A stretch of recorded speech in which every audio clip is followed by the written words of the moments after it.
Saudara, secepat kilat putra bungsu Presiden Jokowi, Kaisang Pangarep, didapuk jadi Ketua Umum Partai Solidaritas Indonesia atau PSI. Kurang dari 4 hari, Kaisang pun langsung memimpin rapat elit PSI dan membahas sejumlah isu termasuk peta dukungan dan arah koalisi jelang Pilpres. Kaisang Pangarep kemarin memimpin rapat elit dan kader PSI sebagai Ketua Umum PSI yang baru. Usai rapat, Kaisang kembali menyebut bahwa ia sudah mendapatkan restu dari sang ayah, Joko Widodo. Kemarin setelah dinobatkan sebagai Ketum PSI, saya belum ada komunikasi lanjut dengan Mas Gibran. Mau gimana pun beliau kan juga sibuk sebagai Wali Kota Solo, jadi ya saya juga nggak ganggu lah intinya. Kalau dari Bapak cuma telepon, bagus, udah tutup. Karena mau gimana pun kedua orang beliau ini kan sibuk-sibuk semua. Saya juga lebih sibuk. Untuk sekarang backingan saya cuma istri saya.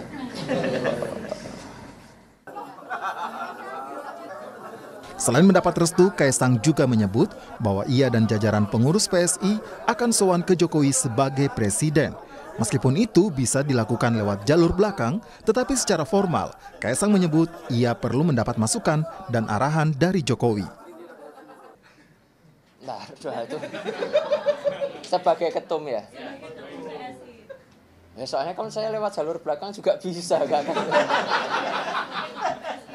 Apa? Yang jalur resmi ya, jalur resmi. Kita kirim surat dulu nanti, Mas. Iya. Kirim surat. Bantu ya Pak Wamen. Iya. Iya, di sini saya kirim surat permohonan audiensi ke Pak Presiden. Tanda tangan Kaisang Pangarep. Mudah-mudahan dijawab oleh Bapak. Iya. Oke. Tapi tetap kami akan berencana untuk sowan dengan beliau bersama teman-teman PSI dengan semua pengurus untuk ya kita minta inilah wejangan aja. Ojo ke susu lagi.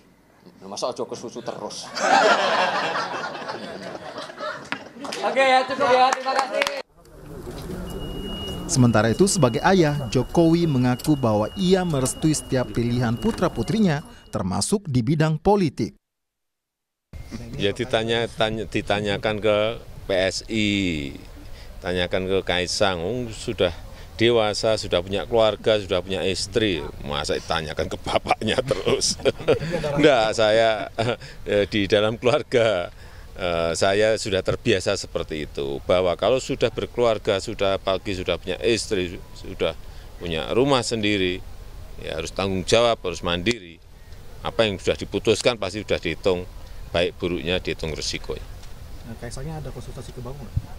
Ya, minta doa restu orang tua ya, saya restui gitu. Bergabungnya Kaisang ke dunia politik hingga menjadi Ketua Umum PSI mendapat respons berbagai pihak. Bakal cawapres Koalisi Perubahan yang juga Ketua Umum PKB Muhaimin Iskandar menyatakan semua parpol harus waspada karena di belakang Kaisang ada sosok Jokowi sebagai presiden. Pilihan PSI menjadikan Mas Kaisang sebagai Ketua Umum ini sebagai pilihan yang berani, dan Mas Kaisang saya kenal dia orang yang berani juga mengambil langkah-langkah politik, dan ini tentu menjadi kewaspadaan kita semua partai-partai ini, di mana di belakang Pak Mas Kaisang adalah presiden yang tentu di satu sisi kita ikut bahagia, politik nasional akan semakin ramai, dinamis tentu saja, dan ya kita berdoa welcome to the jungle, moga-moga. Sementara itu, Ketua DPP PDIP Puan Maharani memberikan ucapan selamat kepada Kaisang Pangarep. Puan juga mengajak putra bungsu Presiden Joko Widodo itu ikut koalisi mendukung Ganjar Pranowo di Pilpres 2024. Saya sampaikan selamat untuk Mas Kaisang udah menjadi Ketua Umum PSI. Semoga amanah dan bisa bekerja dengan baik sebagai Ketua Umum. Selamat ya Mas Kaisang. PDI Perjuangan terbuka, kami akan selalu bersilaturahmi. Namun memang semua partai itu mempunyai strateginya masing-masing dalam merangkul atau kemudian memenangkan capresnya. Jadi ayo Mas Kaisang ikut PDI Perjuangan aja yuk. Kaisang bukanlah putra Jokowi yang pertama terjun ke kancah politik. Sebelumnya, putra sulung Jokowi Gibran Rakabuming Raka sudah terlebih dahulu bergabung dengan PDIP mengikuti jejak sang ayah dan terpilih menjadi wali kota Solo. Menantu Jokowi Bobi Nasution juga ikut menjadi politisi dan kini menjabat sebagai wali kota Medan. Kiprah terah Jokowi di perpolitikan menjadi menarik dan penuh intrik. Di saat yang bersamaan, tidak sedikit pihak yang menggulirkan isu dinasti politik hingga masalah etik. Pantaskah keluarga presiden menjabat sebagai kepala daerah dan politisi di saat Jokowi menjabat?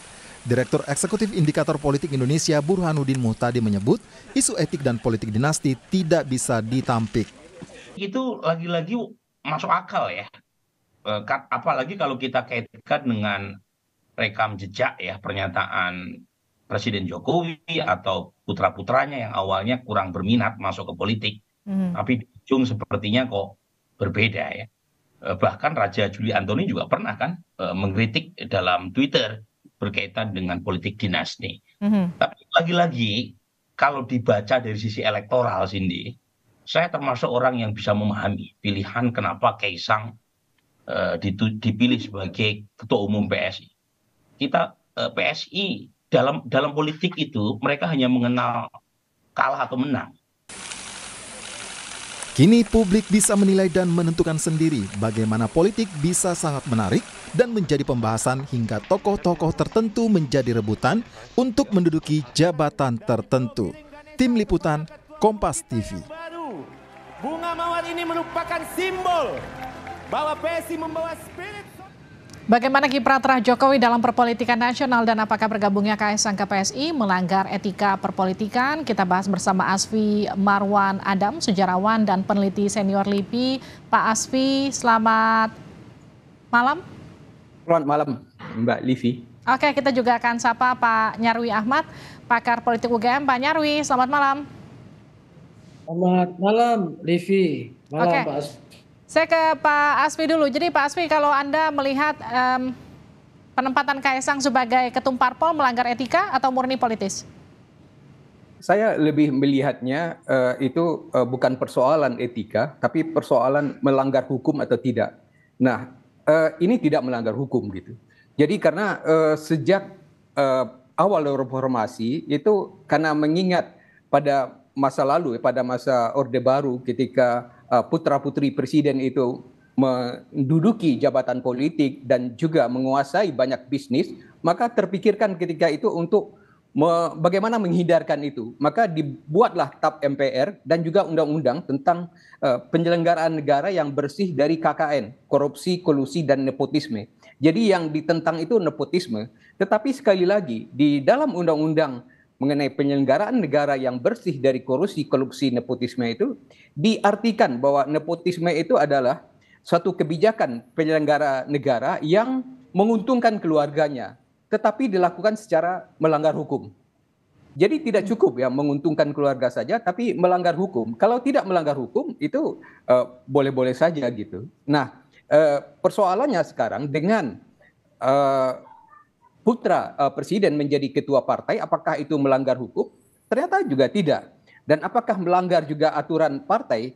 Ditegaskan lagi bahwa Kaisang itu bukan keluarga inti dari Jokowi lagi gitu. Jadi oleh sebab itu dia bebas saja misalnya Jokowi dan anaknya yang satu lagi menjadi anggota partai PDIP misalnya, sedangkan putra yang lain berada pada posisi yang berbeda gitu. Tapi menempatkan kemudian Kaisang sebagai ketua umum di tengah bapaknya yang masih menjabat sebagai presiden, menurut Anda ini hal yang biasa? Ini justru satu hal yang luar biasa gitu. Satu peluang yang ditangkap oleh PSI dan juga oleh Kaisang sendiri untuk memimpin sebuah partai yang berlabel anak muda. Saya bisa membayangkan ya partai ini, kalau kita bayangkan ya tahun 55 gitu, ketika ada partai yang kecil yang tidak diduga, yang bisa menjadi partai keempat, yaitu PKI. jangan-jangan juga PSI ini bisa juga menjadi partai nomor 4 kalau ini dikelola dengan baik ya. Saya ke Pak Nyarwi. Pak Nyarwi, kalau Anda melihat penempatan Kaisang sebagai Ketua Umum PSI, kemudian masih ada Gibran di PDIP dan Pak Jokowi di PDIP, ini bentuk politik dua kaki seorang Jokowi? Ya, kalau dikatakan politik dua kaki, ya itu tentu kan by design ya, Livi. Nah, kalau itu tentu dari beberapa pernyataan Pak Jokowi tadi kan kita simak Pak Jokowi sifatnya baru memberi restu kan gitu ke anak kan gitu. Kita tidak bisa melihat evidence secara langsung istilahnya bahwa itu desain politik keluarga Jokowi atau Pak Jokowi sendiri kan gitu. Nah, tetapi kan yang tidak bisa kita hindarkan ya, Livi, itu kan kesan ya. Kesan bukan hanya pesan, tapi kesan yang muncul di benak publik gitu ya. Tafsir-tafsir yang berkembang di benak publik yang tentu saja namanya publik bisa berpikir macam. Termasuk misalnya, ada dua, misalnya dengan ekspresi simbolik tadi, politik simbolik ya. Keluarga Pak Jokowi tidak hanya di PDIP, ya, tetapi juga bahkan ada yang menjadi ketua umum PSI. Nah, berarti kan akar politik Jokowi ini kan makin berkembang kan gitu. Nah, ya karena dikaitkan dengan keluarga, kemudian orang kan bisa aja pikir, wah ini politik dinasti kan gitu. Kita tahu dinasti politik itu bisa berkembang dengan berbagai cara. Terlepas tadi yang tadi disampaikan diskusinya oleh Pak Asfi Farmanadam ya, apakah etik, legal atau enggak. Terlepas dari itu bahwa fenomena dinasti politik itu makin mengemuka, kita lihat sebenarnya ini bukan barang lama juga, Livi ya. Kita melihat banyak kok kalau kita cek di arena pileg itu juga banyak sebenarnya relasi-relasi keluarga yang di sana juga indikasi dinasti politiknya banyak sekali kan gitu. Baik di dalam satu partai maupun di lintas partai kan gitu. Ada ikatan-ikatan keluarga seberapa jauh, tentu ada yang bahkan keluarga inti, ada juga tidak hanya keluarga inti di situ. Tetapi karena ini gitu ya, aktor politik Pak Jokowi ini kan politisi top nomor 1 ya, dengan sebagai presiden, kepala negara, melalui pemerintahan, bahkan tingkat approval rating atau dukungan publik dalam pemerintahannya sampai hari ini masih tinggi 80% gitu ya, lebih lah bisa juga gitu, ada yang terlebih, itu yang menjadikan perhatian gitu loh. Ini menjadi concern banyak orang kan gitu. Karena apa? Biasanya di sejumlah literatur dinasti politik itu kan menyebutkan bahwa dinasti politik itu punya kelebihan, salah satunya apa? Playing field atau tempat bermain dalam arena, termasuk arena politik itu anggota-anggota dinasti politik baik langsung tidak langsung itu biasanya punya privilege gitu loh, punya keistimewaan yang ini tidak semuanya bisa dinikmati orang lain. Karena itu kadangkala kan dinasti politik itu seringkali kalau dalam, meskipun itu juga lahir dalam pemilu sistem demokrasi, ya ketika dia punya resources yang banyak, kemudian bisa mengelola kekuasaan secara baik, maka dinasti politik akan terus melahirkan dinasti politik berikutnya, baik di level nasional maupun lokal kan gitu. Kalau kita bicara soal politik dinasti di kasus Kaisang ini, kemudian bisa nggak ditafsirkan apa yang terjadi dalam pada Kaisang ini adalah perpanjangan tangan seorang Jokowi? Ya, secara simbolik publik bisa aja melihat seperti itu kan gitu. Paling enggak kan sudah minta restu dan bisa direstui Pak Jokowi kan gitu. Bukan punya bentuk dukungan loh ya. Tadi kan juga Pak Jokowi menyatakan itu. Baik dalam kapasitasnya sebagai orang tua kan gitu kan. Nah, itu memberikan restu karena sudah berkeluarga sendiri kan gitu. Nah, ini sebenarnya tidak hanya berlaku pada Pak Jokowi sebenarnya. Di banyak yang lain kita juga bisa melihat, misalnya di keluarga besar NU itu kan ada itu biasa di partai A, partai B, partai C. Nah itu juga kemudian melihatnya juga orang dinasti politik. Cuma karena tidak menempati posisi jabatan politik yang apa istilahnya luar biasa dalam posisi yang strategis seperti Pak Jokowi, kemudian tidak menjadi sorotan. Nah sebenarnya kan ini yang kemudian orang kan kemudian muncul spekulasi-spekulasi kan gitu, Livi. Dengan potential resources, tadi kayak misalnya contoh Caimin tadi, Gus Muhaimin. Ya kan misalnya bahkan sampai menyampaikan statement kan, harus hati-hati nih karena apa di belakang Kaisang Pak Jokowi kan gitu. Nah itu kan kemudian berpikirnya sebenarnya bukan resources yang sifatnya katakanlah non tangible tapi intangible yang tidak tampak, yang itu peluang-peluang itu kemungkinan saja kan secara simbolik itu bisa bermanfaat tidak hanya ke Kaisang tapi juga ke PSI, nah, kan gitu. Yang saya kira wajar gitu loh. Ini memunculkan semacam spekulasi ya, baik di kalangan para politisi, pemimpin partai politik yang lain gitu, maupun publik secara umum kan gitu. Tapi ini negara demokrasi ya seperti itu. Jadi sebenarnya Anda mau menjelaskan bahwa penempatan Kaisang sebagai Ketua Umum PSI ini adalah upaya PSI untuk menyedot elektoral dari suara-suara Jokowi? Tidak hanya itu juga, tetapi juga secara simbolik menjadi sumber daya pengaruhnya gitu ya, itu juga bisa makin meluas. Jadi PSI bisa naik kelas nih kan gitu. Yang dari partai non parlemen bisa aja tadi ada yang misalnya tadi Pak Asfi Farmanada mengelokkan pemilu 55 gitu, yang tiba-tiba dikejutkan muncul partai keempat namanya PKI kan.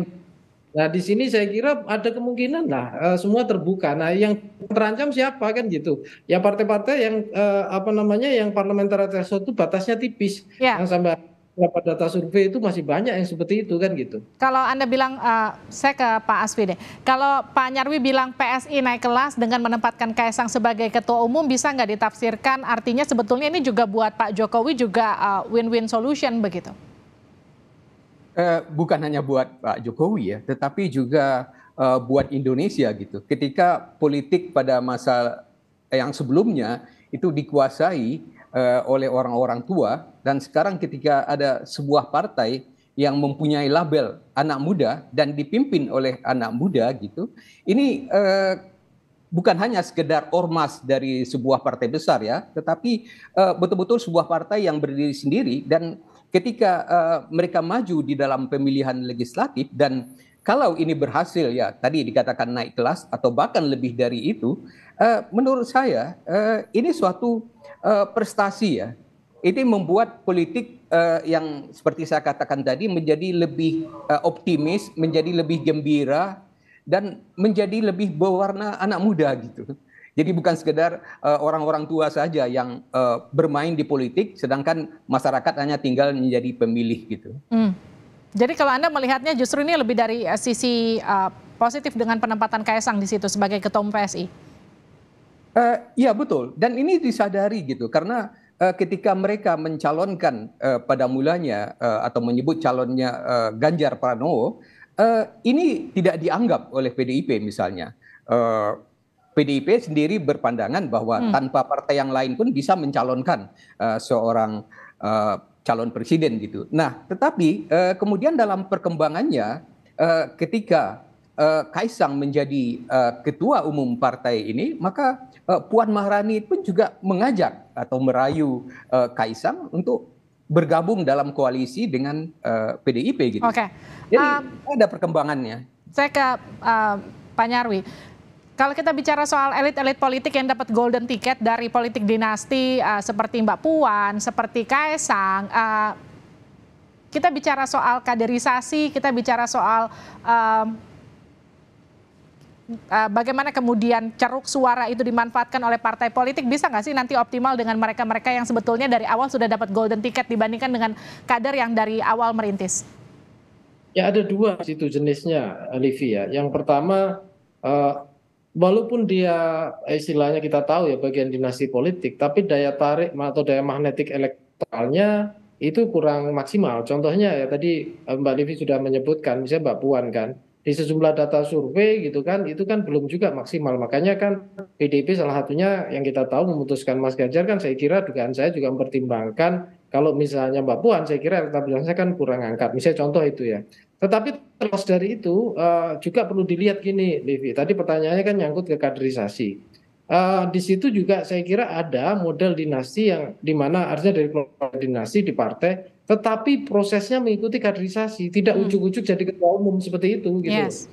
Itu juga bisa kita temukan di banyak partai, salah satunya PDIP. Mbak Puan itu kan bukan ketua umum kan gitu, salah satu ketua itu. Jadi ini PSI memang cukup revolusioner dengan menempatkan Kaisang sebagai ketua umum. Nah, pertanyaannya tadi spekulasi yang atau asumsi yang bisa muncul tadi yang disampaikan Pak Asfi Farmanadam tadi, apakah dengan cara ini justru menunjukkan demokratisasi yang luar biasa ya PSI sehingga siapa saja bisa menjadi ketua umum atau dapat diangkat naik kelas atau diwisuda bahasanya saya pernah dengar sebagai ketua umum gitu di PSI, dan itu juga bisa berganti-ganti katanya begitu.